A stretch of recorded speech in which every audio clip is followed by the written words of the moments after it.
Hello students, this is Coach Holliday, and today we're looking at the Notes 2-13 on graphs and functions.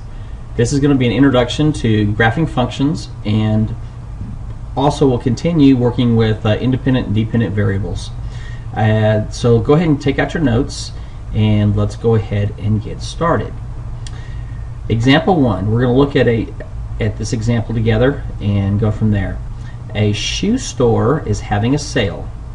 The first pair of shoes sells for $40. So that's the first pair sells for $40. The second pair sells for half that price, or which would be $20. The next pair sells for half of that, and so on. We want to complete the table showing the cost of 1 to 5 pairs of shoes. So let's go ahead and get started on that. So the first thing is, for the first pair of shoes, it says up here in our description that they sell for $40. So I'm going to put a 40 there. Alright, the second pair of shoes sells for half that price, or $20. So when I buy the first column is the number of pairs, the second column is total cost, so that's for all the shoes I buy. So it's still $40 for the first pair plus $20 for the second pair. Alright, and that's going to equal 60, and I'll put a total out here. The third pair is going to be the 40 plus the 20, and then that third pair is going to be half of 20, which is 10. So that total is going to be $70, and I'll put 40 up there for that first one. If I buy 4 pairs, it's going to be 40 for the first, 20 for the second, 10 for the third, and half of 10 is 5 for the fourth. So that's going to be $75. And then 5 pairs is going to be $40 for the first, 20 for the second, 10 for the third, 5 for the fourth, and then the fifth one's going to be $2.50. Alright, when I add that all up, it's going to be $77.50. Alright, so we have the number of pairs and the total cost. Okay, so now we're going to determine what depends on what.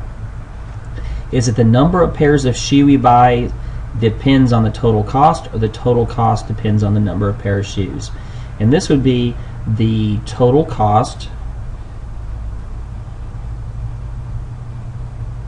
depends on the number of pairs. Now when this stuff is in a table already set up for you, it's pretty easy, because the first column is going to be your X and the second column is going to be your Y. Remember, the Y is also your input, and it's also called your dependent. Alright, the X is your output, also called your independent. And remember, X is the output, and independent is also domain, and the Y input dependent is also the range. Okay, so the independent variable is going to be our X, which is the number of pairs, and our dependent variable is going to be Y, which is the total cost. Remember, to find the total cost, we have to know the number of pairs of shoes. Okay, so the cost, or the total cost, is a function of the number of pairs of shoes. Alright, and now it wants us to list the ordered pairs, so it's going to be 1, 40, 2, 60, 3, 70, 4, 75, and 5, 77.50. Now we don't have listed here to write the domain or write the range, but the domain is just all those X's and the range is all those Y's. Okay. The last thing we want to do is we want to sketch a graph that represents this function. So I can't let the little marks count as ones, at least on the Y's. The X's I can count as ones, so we'll go 1, 2, 3, 4, 5. The Y's, I'm going to probably count them by tens, because if I count by ones, I won't have enough space. But if I count by tens, I have 10, 20, 30, 40, 50, 60, 70, 80, 90, 100. There's enough space there, okay? So I'm going to go over to 1, then up to 40. 10, 20, 30, 40. I'm going to put a little point there. Then 2 would be 60. Put a point there. 3 would be 70. 4 would be 75.